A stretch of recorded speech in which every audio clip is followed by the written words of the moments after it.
Alors avant toute chose, Alain Puiseux, bonjour. Bonjour. Merci d'avoir répondu à notre invitation. Alors ce magazine, le numéro 1 est paru le 28 juin dernier, numéro 1 donc pour l'été 2014.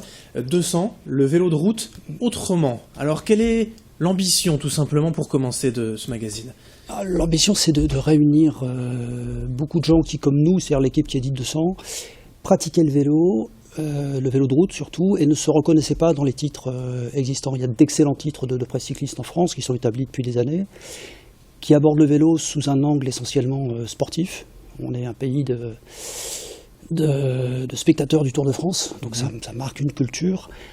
On est aussi en France un pays de pratiquants du vélo. Pour moi c'est presque des souvenirs d'enfance. Quand j'étais gamin, tout le monde se déplaçait dans mon village à vélo. Mais cette manière de rouler, il n'avait pas de correspondance dans la presse pour l'instant.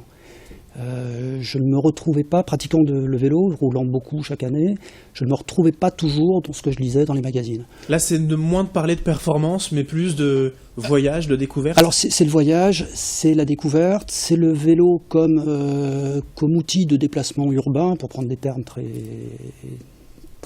moderne ou un peu trop. C'est le vélo comme outil comme moyen de transport, tout simplement. C'est pour ça qu'on a fait ce pari, tant qu'à faire, un petit peu osé, d'appeler ce magazine 200. 200, ça veut dire 200 km par jour.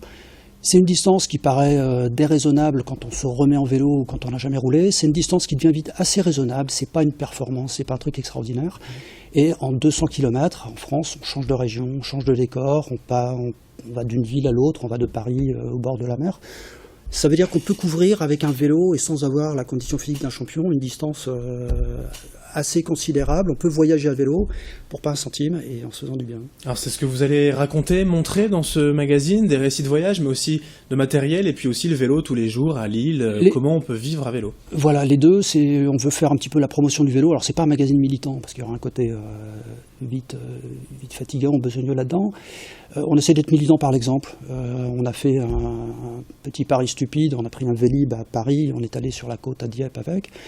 Ça nous paraissait stupide au départ, on s'est aperçu que c'était finalement assez raisonnable. On l'a fait à deux parce qu'on est un peu entraîné en une journée, ça se fait facilement en 2 jours. De même qu'on peut très facilement, même si on n'a pas la condition de Christopher Froome, on peut prendre un vélo à Lille, on est à 65 km à peu près de Brédune ou du bord du mer. Même une personne qui n'est pas très entraînée fait ça dans la journée, raccroche son vélo dans le TER le soir et rentre tranquillement et a passé une belle journée. On a fait ça sur des distances plus longues, on a fait un 24 heures non-stop. On essaye de mélanger des choses assez un petit peu rock'n'roll, de rouler de nuit, faire vraiment de la très longue distance, et puis une pratique beaucoup plus quotidienne, beaucoup plus standard. Dans le numéro 2, on va consacrer une 20aine de pages au vélo urbain, notamment. Nouvelles tendances de vélo, aux aménagements, à des apparitions, à de nouveaux matériels qui peuvent enfin résoudre le problème du vol, par exemple. C'est aussi important pour nous que de courir de la longue distance, ce qu'on fait aussi.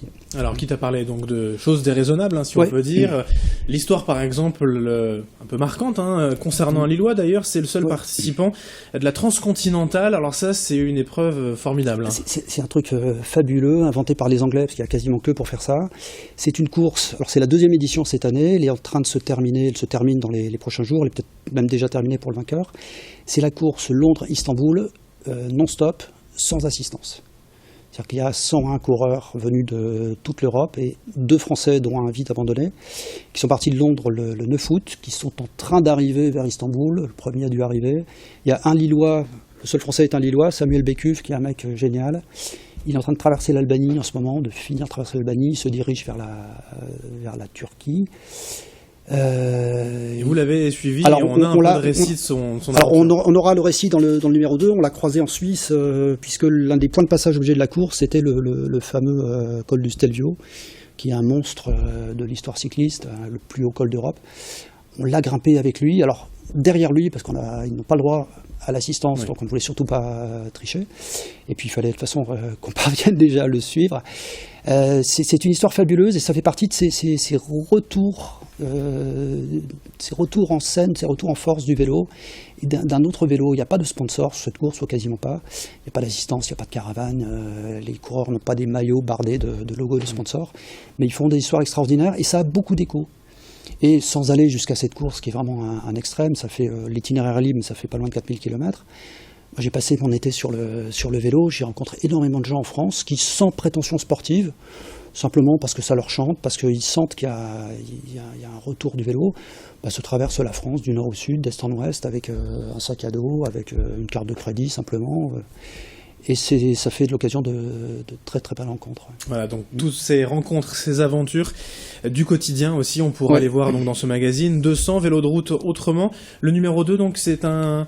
il paraîtra quand ? Il paraîtra le 28 ou 29 septembre en kiosque et sur abonnement. On a beaucoup besoin évidemment d'abonnements pour pouvoir maintenir le magazine. 28 septembre, 116 pages, tout en couleur et plein de vélos dedans. Eh bien, on aura peut-être l'occasion d'en reparler. Merci Alain Puisseux d'avoir été avec nous, donc éditeur de ce très beau magazine pour tous les fans de vélo. 200, merci et bonne journée.